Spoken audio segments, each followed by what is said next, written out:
Buenas, buenas noches o buenos días, dependiendo la hora en que ustedes van a ver esto. Vamos a la segunda parte de esta conversación.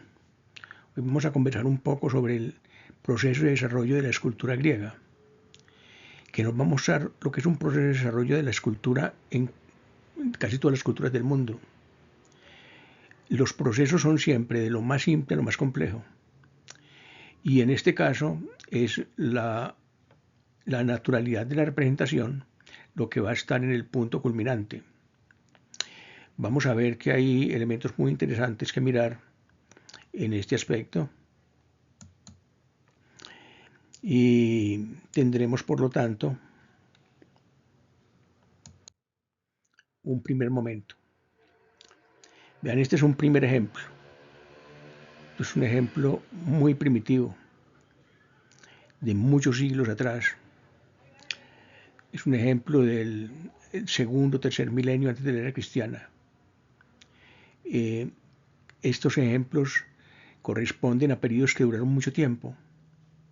En este caso es Grecia micénica y aproximadamente el 1400 antes de la era cristiana. Fíjense que es una representación donde es complejo, a una primera vista podría uno no identificar claramente esto como representaciones humanas. Se hace una especie de coger el cuerpo y representar del cuerpo como lo esencial, lo más básico. No es un proceso de abstracción, porque el proceso de abstracción viene de la capacidad de hacerlo totalmente y conscientemente volverlo algo muy básico. Aquí es simplemente lo que se puede hacer, lo que se puede representar. Tenemos más o menos la parte inferior del cuerpo, digamos el equivalente a las piernas. Tenemos el torso más o menos definido. Tenemos el volumen del abdomen, pecho, cuello, cabeza, una cabeza con dos ojos y una nariz. Y esto es una forma muy simple de representación, pero para quienes lo hacen y para quienes lo ven es suficiente, entienden de qué se trata. Pueden ser representaciones de dioses, representaciones de fuerzas de la naturaleza o representaciones de personajes, digamos, no específicos. No es retrato. No es retrato en el sentido de que no va a representarse una persona en especificidad, sino que es la humanidad, lo humano.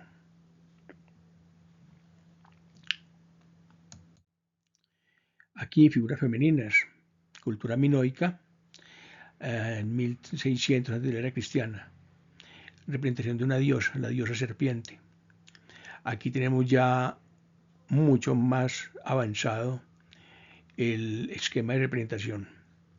Ya tenemos el cuerpo más definido, tenemos inclusive detalles especiales, detalles de los ropajes, los detalles que tenemos aquí en los ropajes, de los adornos del cuerpo.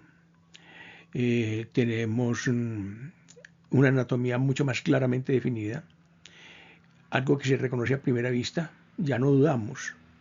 Aquí ya no tenemos una duda de decir, ve, esto será un cuerpo humano o no será un cuerpo humano. Ahora, ¿qué se busca representar? ¿Habría un sentido estético? La estética por la estética, había un sentido de belleza, representar lo bello por lo bello. Yo creo que se trata de representar la función que tienen estas personas en la sociedad. Se trata de sacerdotisas o diosas y tienen una función en la sociedad, por lo tanto, por lo menos los dioses tienen representación protectora, de invocación, de solicitarles ayuda o favores, y se representan de una manera especial. Por lo general van a sitios públicos, a sitios, a veces es lo contrario, a veces son templos a los que hay mucha restricción para entrar y solo entran las personas que están en contacto directo con la divinidad. Tenemos entonces un avance, una idea de progreso hacia la naturalidad. Entonces pensemos eso, el progreso siempre va a la naturalidad y a la búsqueda de de un canon de belleza idealizada, de una perfección en la representación.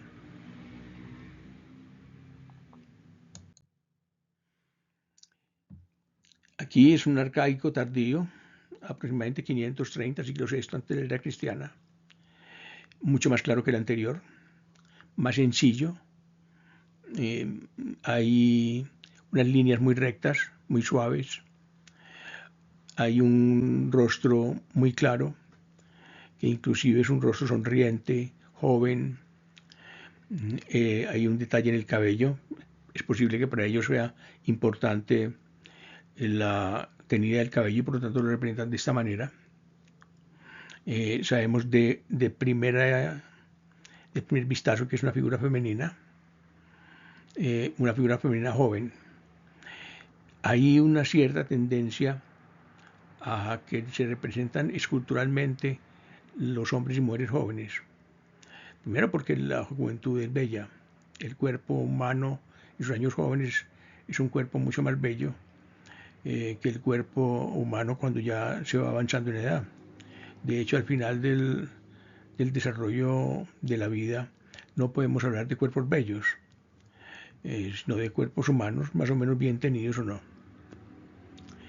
Aquí tenemos entonces, hay una representación un poquito hierática, en el sentido de que no se mueve, está rígida, está quieta, no está dando un paso hacia adelante, ni hacia atrás, ni hacia los lados, está mirando fijamente al espectador, los hombros están alineados perfectamente, no hay un hombro más alto que otro. En la falda que tiene la mujer no se observa que una pierna hacia adelante. Nada, es un cuerpo entonces en posición de firmes. Es posible mirar algo de la influencia egipcia. Todos estos pueblos tienen una influencia de Egipto. Egipto se puede decir que es el padre de toda la civilización del Mediterráneo. Y esto es una cosa especial. Nosotros tendemos a pensar que la escultura en el mundo antiguo era mármol blanco y que pintar de colores una escultura es una herejía. Pues no, ellos pintaban de colores la escultura. Veían que la escultura, si no estaba pintada, no estaba viva. Para ellos era una representación muy viva.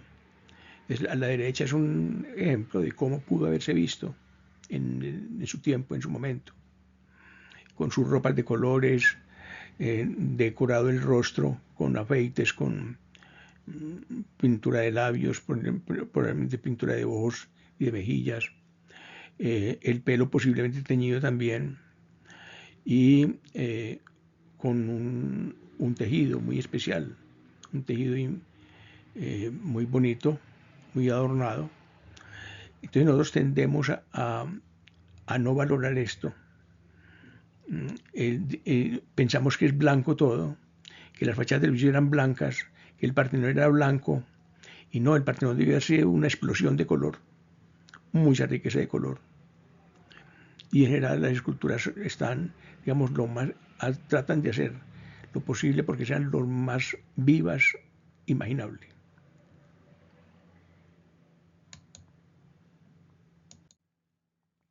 Y aquí un paso adelante y un paso muy grande. Representación del cuerpo desnudo, del cuerpo femenino desnudo. Pero aquí con movimiento, gestualidad. Piensen ustedes en esto, mírenlo bien. La pierna izquierda está atrás de la pierna derecha, el pie izquierdo detrás del pie derecho. El pie derecho está firmemente sentado en el piso y el pie izquierdo no. El pie izquierdo va a dar un paso, lo va a dar. Vemos que está avanzando, que está moviéndose. Tiene el hombro izquierdo un poquito más alto que el derecho y tiene la cadera derecha un poquito más alta que la izquierda. Esos movimientos dan una sensación de actividad. Ya no es el hieratismo de la figura rígida, quieta, sin movimiento, sino moviéndose.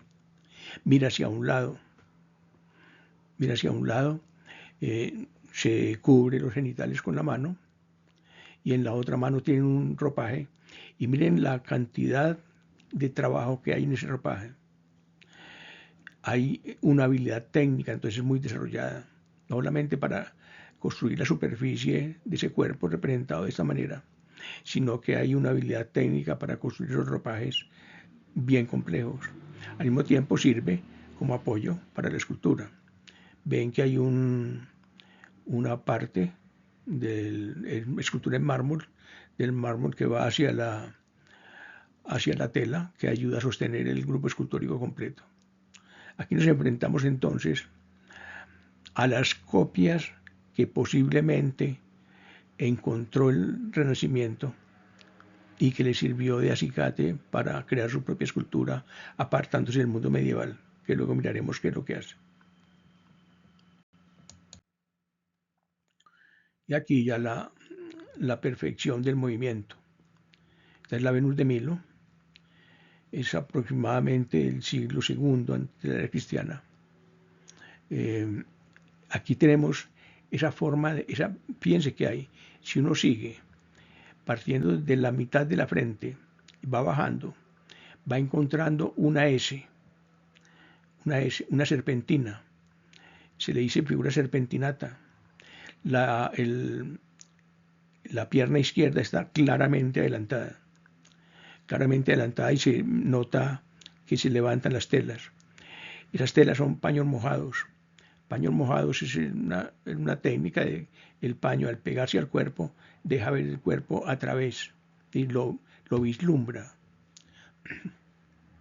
Y el hombro derecho más bajo que el izquierdo, pero la cadera derecha más alta que la izquierda. La cabeza ligeramente ladeada hacia la izquierda. Pero otra característica, ese rostro no denota ninguna emoción. Ninguno de los que hemos visto hasta ahora denota ninguna emoción. Eso será objeto de otro periodo. O sea, aquí se ha llegado a una estética, una búsqueda estética, que implica una proporción. Es decir, la proporción es, cada parte del cuerpo está relacionada con todas las demás partes del cuerpo por un número específico, que nos muestre que no hay desproporción, en el sentido de que no haya unos brazos exageradamente largos, unas manos demasiado grandes, no. Hay unos cánones que se respetan y que son el resultado de una búsqueda de mucho tiempo, de siglos realmente, para buscar una armonía en la proporción de la representación del cuerpo. Y se busca entonces el cuerpo idealizado, es el cuerpo perfecto.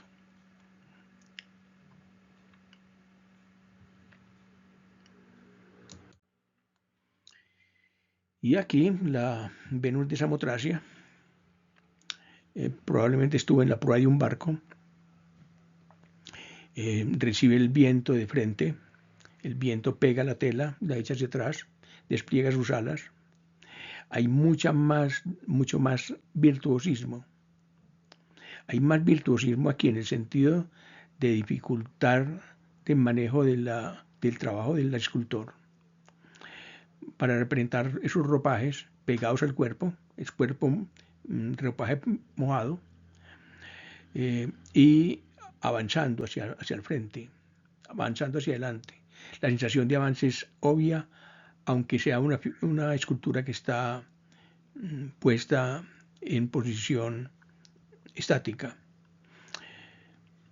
Estas esculturas a veces se encuentran a veces incompletas porque pues pasan siglos guardadas o simplemente enterradas. A veces se encuentran por partes y hay que volver a reconstruir, hay que volver a hacer. Entonces tenemos todo un proceso, fíjate, cuando ponemos de las primeras representaciones posiblemente femeninas, que apenas vislumbramos que era un ser humano, a esta representación que tiene ya una cantidad de movimiento, de acción, de elementos secundarios como son las telas, y que nos muestra ya un pleno dominio técnico en el arte escultórico. Ahora, vamos atrás otra vez, a la figura masculina. Este es Hércules con un centauro más o menos en el siglo VIII antes de la era cristiana. Muy básico, muy elemental, muy elemental. Es muy curioso que la escultura occidental volvió a esto después de haber llegado a la cúspide de su posibilidad de representación. Cuando uno mira las esculturas de Antonio Canova, por ejemplo, encuentra que hay una perfección técnica, un canon perfecto de belleza humana. Y de pronto los escultores dicen, pues ya vamos a seguir representando lo mismo. Ya se descubrió cómo hacerlo, se descubrió cómo representarlo, cambiemos y volvamos, digamos, atrás, pero como un paso adelante. Pero esto no es atrás con un paso adelante, esto es un comienzo. Muy básico, muy elemental, pero entendemos inmediatamente de qué se trata. Es claro el contenido. Es un bronce. Las esculturas básicamente en el mundo antiguo son bronce, mármol, a veces hueso, es posible, marfil sobre todo. Y básicamente son los materiales. Hay terracota también, pero la terracota tiene el problema de que es muy endeble, se destruye con mucha facilidad. Y damos un paso adelante. Damos un paso adelante de estas jóvenes, hombres jóvenes, adolescentes, muy fuertes. Fíjese que se hace hincapié en la fortaleza física, en el desarrollo muscular, lo que es entendible porque son los guerreros. El hombre es el que defiende la ciudad. El hombre va al equivalente a un servicio militar obligatorio que dura muchos años y que significa para ellos un honor. Es un honor incluso morirse defendiendo la ciudad. Aquí tenemos unas figuras mucho más desarrolladas que las anteriores. Tenemos una buena anatomía, hay una buena conformación de brazos, piernas, pecho. Ya hay un principio también de proporción. No notamos desproporción en ningún sentido. No hay expresión. No hay expresión ni alegre ni triste. Son figuras inexpresivas. Tal vez porque se consideraba de mal gusto hacer esto, hacer este tipo de expresión. Bueno, continuamos entonces y vamos viendo este desarrollo. Aquí otra figura, Kouros, es el nombre que se le suele dar a este tipo de imágenes. Aquí para verla un poco más detallada. Es un rostro sonriente. Es un cuerpo que está parcialmente en movimiento porque ya vemos que la pierna izquierda iba a adelantarse. No está completo, pero la pierna izquierda iba a adelantarse y posiblemente el brazo derecho iba a adelantarse también para compensar.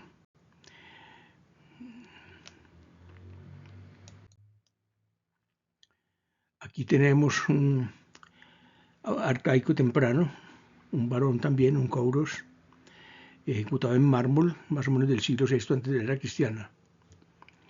Un poquito detallado, fíjense que todos tienen un detalle en el cabello. La tería del cabello probablemente era muy importante. Hay una buena proporción, hay un movimiento de pies, la pierna izquierda está adelante, pero el resto del cuerpo está rígido. El resto del cuerpo está con los brazos cayendo, rectos, pegados al cuerpo. El rostro no indica nada, no se mueve hacia los lados. Los hombros están al mismo nivel, las caderas están al mismo nivel también, pero hay proporción. Hay una proporción, no notamos desproporción en esto.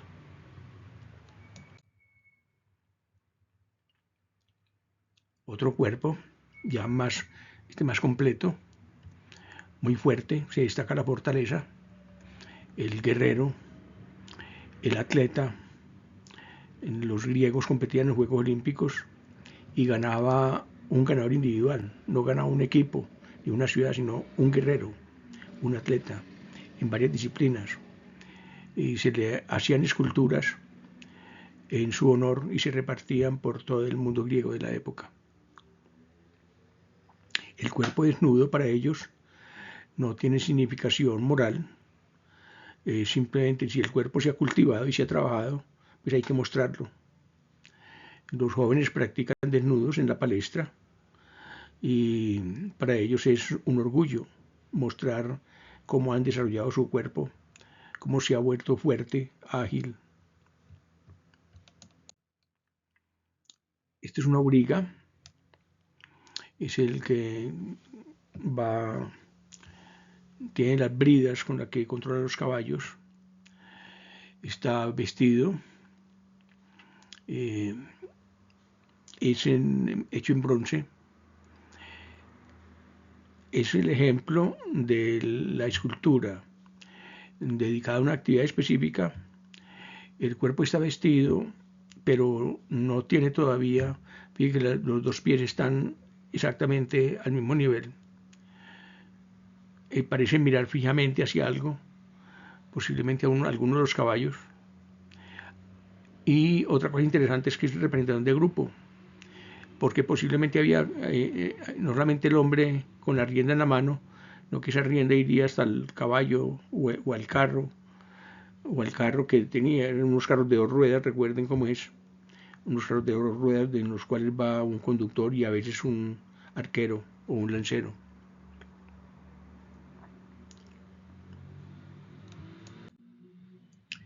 Y ahora fíjense la cantidad de movimiento que hay aquí. No solamente hay un movimiento en la pierna izquierda que se ha adelantado, la derecha que vale para lo siguiente, sino en las manos. Los brazos y las manos, todo el cuerpo tiene esta suave figura de S. Es casi una representación de danza. Parecería ser una representación de danza. Es posible que sea representación de un atleta en el momento que se va a preparar, por ejemplo, para el lanzamiento del disco, porque ya hay varios ejemplos de lanzadores de disco. Alguna de las figuras más famosas es el discóbolo de Mirón, que lo vamos a ver. Entonces tenemos un cuerpo en que las masas musculares no desentonan, no son, digamos, no hay un abultamiento muscular, no. Hay un desarrollo muscular suave, un cuerpo fuerte, ágil, un cuerpo bien representado. La cabeza se inclina hacia un lado. O sea, todo el cuerpo empieza a moverse y todo el cuerpo empieza a expresar. Aquí ya podemos decir que hay una expresión de algo, la expresión de concentración. Este hombre está concentrado en lo que va a hacer. Está observando algo con detalle, va a hacer algo. Está en un momento específico antes de hacer una cosa especial. Va a hacer un movimiento enseguida. Y aquí la representación de ese movimiento es el discóbolo de Mirón, el año 450 de la era cristiana. Es una copia, no es un original. Vemos la representación perfecta del giro que el atleta va a hacer para lanzar el disco. Está en el instante antes de lanzar el disco. O sea, hay un momento de tensión. El cuerpo forma un arco. El arco que se forma, cabeza, tronco, abdomen y pierna, la parte superior de las piernas, se equilibra con el arco que se forma en las manos, desde la mano de arriba que tiene el disco hasta la mano de abajo que está apoyada en la rodilla. O sea, son dos formas de arco que se superponen una a otra en dirección contraria y crean equilibrio. Era muy difícil equilibrar la posición de un atleta en plena competencia y encontrar el punto crítico en que va a empezar a descender el disco. Ha hecho el cuerpo como un resorte hacia atrás y ese movimiento de resorte ya llegó a su culminación y va a empezar a bajar, a lanzar el disco. Todos los músculos están en tensión. Hay un detalle anatómico absolutamente desarrollado que no lo hemos visto en las etapas anteriores. Están todos los músculos costales, por ejemplo, perfectamente los músculos del brazo, del antebrazo, los pectorales, los músculos de las piernas, ese movimiento de giro absolutamente especial, y el rostro no expresa ningún esfuerzo, el rostro es un rostro inexpresivo.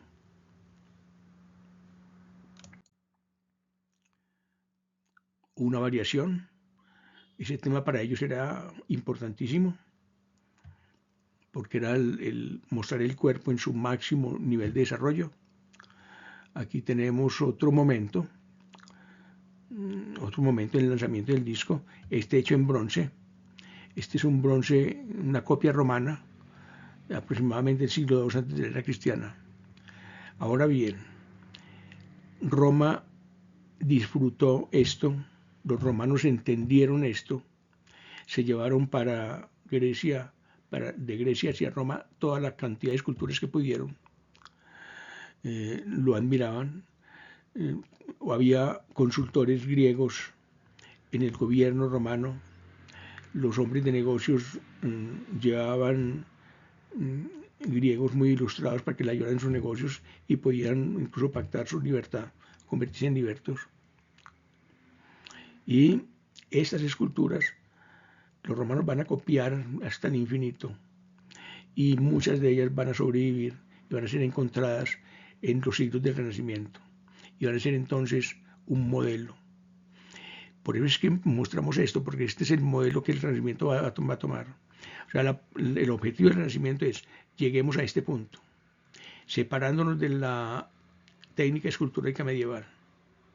Luego miramos la escultura medieval.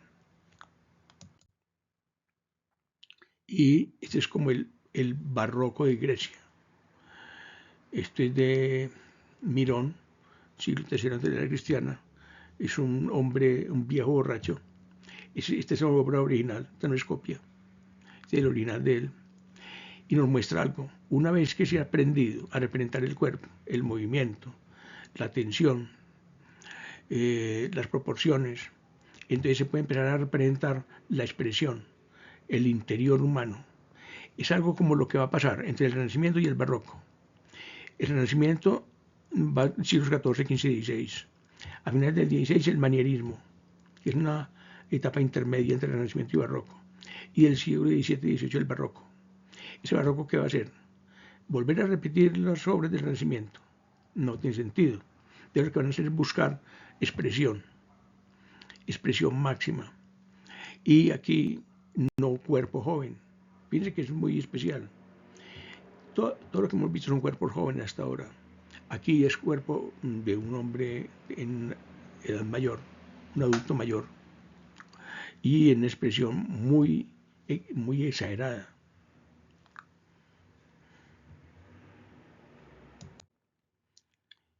Y tenemos la escultura de grupo, el Laocoonte, copia romana, más o menos siglo II, III antes de la era cristiana. Se va a encontrar en el pleno Renacimiento, en mediados del siglo XVI. Y tenemos un grupo, una escultura de grupo, donde ya el movimiento es exagerado, el cuerpo se retuerce. Podemos decir, este Laocoonte es una figura que tiene que ver con la guerra de Troya. No puede ir más allá. Ha puesto su cuerpo al máximo nivel de torsión humanamente posible, físicamente posible. Hay un enorme trabajo de la musculatura, está detallada, inclusive exagerándola un poco para resaltarla. La expresión del rostro es absolutamente de angustia, y una angustia muy clara. Los niños, los jóvenes tienen miedo y expresan ese miedo abiertamente. Entonces aquí tenemos esta etapa, la última etapa. La primera etapa son figuras individuales, inexpresivas. Esta última etapa son figuras de grupo, figuras de un bloque con enorme expresividad. Este entonces es un recorrido a vuelo de pájaro, básico para tener una idea más o menos completa pero inicial, de lo que fue la evolución de la escultura griega.